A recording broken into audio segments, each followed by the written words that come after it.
العابدون. پھر کہتا ہے تیسری صفت الحامدون، حمد کرنے والے، خدا کا شکر کرنے والے. خوشی میں بھی شکر کرتے ہیں، غمی میں بھی شکر کرتے ہیں.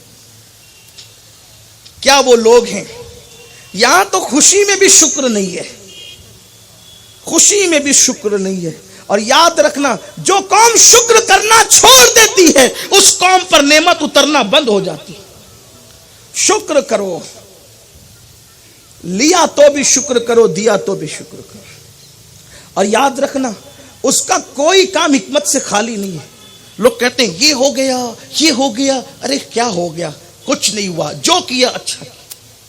اب بندے کی مرضی کیا ہے؟ مجھے یہاں ایک بات یاد آئی، بہت اچھی سی پیاری سی بات. اگر اللہ کے ہر کام میں راضی رہ کر شکر کرو گے کبھی نقصان نہیں ہوگا. آگے ہمارے لیے کیا ہے ہمیں نہیں پتا، اس کو پتا ہے. وہ جانتا ہے ہمارے لیے بہتر کیا ہے، وہ وہی کرتا ہے جو ہمارے لیے بہتر ہے. ہمیں مار ڈالتا ہے نا تو بھی ہمارے لیے مرنا بہتر تھا تو موت دیتا ہے. ہاں، وہ موت بھی اس لیے نہیں دیتا کہ معاذ اللہ وہ تمہیں دشمن رکھتا ہے، واللہ کبھی نہیں. وہ تو 70 ماؤں سے زیادہ پیار کرتا ہے. ہاں یار، یہ اچھا نہیں ہے کہ لوگ یہ تانا دے کہ جلدی مرتا بھی نہیں. اس سے بہت بہتر ہے کہ لوگ یہ کہے کاش یہ اور جیتا. موت اس کی ہے، زمانہ جس کا کرے افسوس. وہ موت ہے. ورنہ ایسے لوگ ہیں جو موت مانگتے ہیں.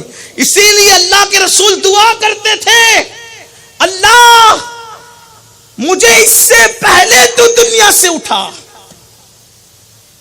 ارذل العمر حضور علیہ السلام نے کہ اس سے پہلے کہ جو وہ 66 بڑھاپا لگے اس سے پہلے تو مجھے دنیا سے اٹھا. 66 بڑھاپے سے بچا، جس میں حالانکہ اللہ نے محبوب سے وعدہ کیا تھا یہ دعا تعلیم امت کے لیے ہے. اور پھر قدرت نے محبوب کو بلایا اپنے پاس کی شان سے کہ ابھی حضور کی داڑھی میں 10 یا 11 بال بھی سفید نہیں ہوئے تھے اور حضور اللہ کی طرف پلٹ گئے. اور جانتے ہیں حضور کے جسم کی لطافتیں کیا ہے؟ کیا شان ہے میرے محبوب کی. ام المومنین حضرت عائشہ صدیقہ کہتی ہے کہ اللہ کے رسول نے میری گود میں وصال کیا. حضور کا وصال میری گود میں ہوا، لیکن جب حضور کا وصال میری گود میں ہوا تو میں نے ایسی خوشبو سونگی روح کے جاتے وقت کہ ایسی خوشبو میں نے پوری زندگی میں پھر کبھی نہیں سونگی، نہ اس سے پہلے نہ اس کے بعد. اور فرماتی ہے یہ حضور کے روح نکلنے کی برکت تھی میرے گود میں کہ کئی دن تک نہ مجھے پیشاب کی حاجت ہوئی، نہ پاخانے کی حاجت ہوئی. کئی دنوں تک کہ کبھی میرا وضو ہی نہیں ٹوٹا. میں حیران ہوں کہ مصطفیٰ جان رحمت جس کی گود میں خدا سے ملاقات کرے کئی دن تک اس کو وضو کی حاجت نہ ہو تو خود مصطفیٰ جان رحمت کی شان کا حال کیا ہوگا. جو چیزیں ہم پڑھتے پڑھاتے وہ صرف تعلیم امت کے لیے ہے، ورنہ حضور کی شان تو بڑی اعلیٰ ہے. وہ سو جائیں تو معراج منامی، وہ جاگے تو خدا سے ہم کلام. معجزات معجزات معجزات، اٹھے تو معجزہ، بیٹھے تو معجزہ، لیٹے تو معجزہ، سوئے تو معجزہ ہے. سب معجزہ، حسن معجزہ، چلنا معجزہ، بولنا معجزہ. کیا انداز تکلم ہے، کیا انداز تبسم ہے، کیا انداز آنکھ کھولنے کا ہے، کیا انداز آنکھ بند کرنے کا ہے. اسی کو تو میرے امام کہتے ہیں اللہ کی سر تا بقدم شان ہے. یہ انسان نہیں انسان، وہ انسان ہے. یہ قرآن تو ایمان بتاتا ہے انہیں، ایمان یہ کہتا ہے میری جان ہے. اللہ 70 ماؤں سے زیادہ پیار کرتا ہے. وہ اپنے بندوں کے ساتھ کچھ برا نہیں کرتا، وہ ظلم سے پاک ہے، اچھا کرتا ہے. ٹھوکر لگی اچھا ہوا، الحمدللہ. لگی نا، ٹھوکر لگنے سے کیا فائدہ ہے؟ گناہ کی وجہ سے لگی ٹھوکر، لیکن ٹھوکر لگی تو گناہ معاف ہو گئے. اچانک لائٹ بند ہوئے گناہ معاف ہو گئے، بیمار ہوئے گناہ معاف ہو گئے، پیسے چوری ہوئے گناہ معاف ہو گئے. مومن کا جو بھی نقصان ہوتا ہے وہ گناہ معاف کرا دیتا ہے. بولو کتنا سستا سودا ہے. ادھر نقصان ہو رہا ہے ادھر گناہ معاف ہو رہے. مومن کو کوئی نقصان نہیں ہے. مومن کو جو مومن ہو جائے کوئی نقصان نہیں ہے. بھلا ہو تو فائدہ اور نہ بھلا ہو تو بھی گناہوں کی مغفرت. تو آگے کیا ہونا ہے وہ سنیے.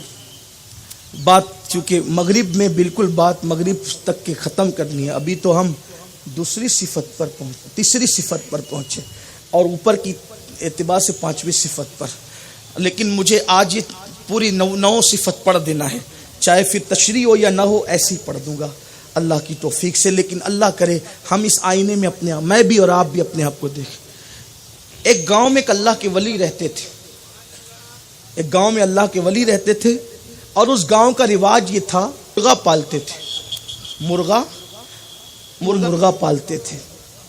اسی طرح بعض صوفیہ نے فرمایا ہے، صوفیہ کرام نے لکھا ہے، اور یہ بھی علامہ دمیری نے بھی اس کو لکھا ہے کہ سفید مرغا پالنے سے جنات پریشان نہیں کرتے۔ گھر میں اگر سفید مرغا رکھیں تو جنات پریشان نہیں کرتی، علامہ دمیری نے لکھا ہے۔ آپ کہیں گے کہ آپ حیات الحیوان کھول کے بیٹھ گئے، ایسا نہیں ہے، بات نکلی تو عرض کر دیا۔ ہاں، تو مرغا پالا انہوں نے، اور بیل بھی تھا ہل چلانے کے لیے، اور گدھا بھی تھا بوجھ اٹھانے کے لیے، اور کتا تھا کھیت کی اور گھر کی رکھوالی کرنے کے لیے۔ اللہ کے ولی تھے، نیند سے ایک دن اٹھے تو دیکھا کہ گدھا مر گیا۔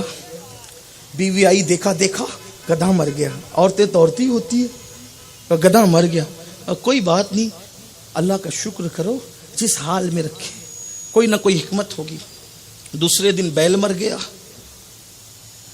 اب آئی یہ دیکھیے کہ بیل بھی مر گیا، کہا کوئی بات نہیں، اللہ کا شکر ادا کرو، کوئی نہ کوئی حکمت ہوگی۔ کہا بھئی اب کھیت میں ہل کیسے چلائیں گے؟ کہا چھوڑ، وہ رزاق ہے، رزق دے گا، شکایت نہ کر، شکر کر، حمد کر اس کی، الحمدللہ، دیا تو الحمدللہ، لیا تو الحمدللہ۔ تیسرے دن مرغا بھی مر گیا، چوتھے دن کتا بھی مر گیا، کلو پورا گھر خالی ہو گیا۔ کہا چھوڑ بیوی، شکر کر، اس کا کام ہے، ہر کام میں حکمت ہے۔ پانچویں دن اس گاؤں کے اندر ڈاکو آئے، اندھیرا تھا، اس گاؤں میں ڈاکو اندھیرا تھا، جس کے گھر کے آنگن میں کتے تھے، ڈاکوؤں کی آواز سن کے انہوں نے بھونکنا شروع کیا، کتے کی آواز سن کے مرغوں نے چلانا شروع کیا۔ بیل اور گدھے کو دیکھ کے اندازہ کیا کہ اس گھر میں لوگ ہیں، اس گھر میں لوگ ہیں، سارے گاؤں والوں کو لوٹا بھی، قتل بھی کیا، مار ڈالا، اور سب لوٹ کر لے گئے۔ جب ان کے گھر کے پاس آئے، اندھیرا تھا، نہ کتے کے بھونکنے کی آواز تھی، نہ مرغے کے چلانے کی آواز تھی، نہ گدھا کھڑا تھا، نہ بیل کھڑا تھا۔ سوچا اگر یہ گھر آباد ہوتا تو اس گھر میں بھی کچھ نہ کچھ وہ علامتیں ہوتی جو اوروں کے گھر میں تھی۔ یہ گھر ویران ہے، چلو آگے بڑھو۔ پورے گاؤں والوں کی جان بھی گئی، مال بھی گیا، سب گیا۔ جب صبح ہوئی، بیوی اور شوہر نے دیکھا تو شوہر نے کہا دیکھ، قدرت نے تیری 4 چیزیں لے کر تیری کتنی جان کی حفاظت فرمائی۔ جو ہوتا ہے اچھا ہوتا ہے، مایوس نہیں ہونا، مر جانے دو بیل کو، جان بچے گی، مر جانے دو مرغے کو، جان بچے، کوئی مایوس نہیں ہونا۔ ہمارا رب اللہ ہے، جس نے ماں کے پیٹ میں حفاظت کی ہے وہ دنیا میں حفاظت نہیں کرے گا۔ جس نے سانسوں کے بغیر زندہ رکھا ہے، ماں کے پیٹ میں ہم سانس لیتے تھے، پوچھو ڈاکٹروں سے، 4 مہینے کے تھے تو جان آ گئی تھی، سانسوں کے بغیر زندہ رکھا۔ سانسیں تو بعد میں، یا آخری ایام میں آئی سانسیں، لیکن سوچو صحیح، سوچو، حرکت ہو رہی تھی، سب کچھ ہو رہا تھا، کھلا بھی رہا تھا، بغیر منہ کے کھلا رہا۔ جو بغیر منہ کے کھلا سکتا ہو وہ میرا اللہ ہے، اس لیے اس پر یقین رکھو۔ الحامدون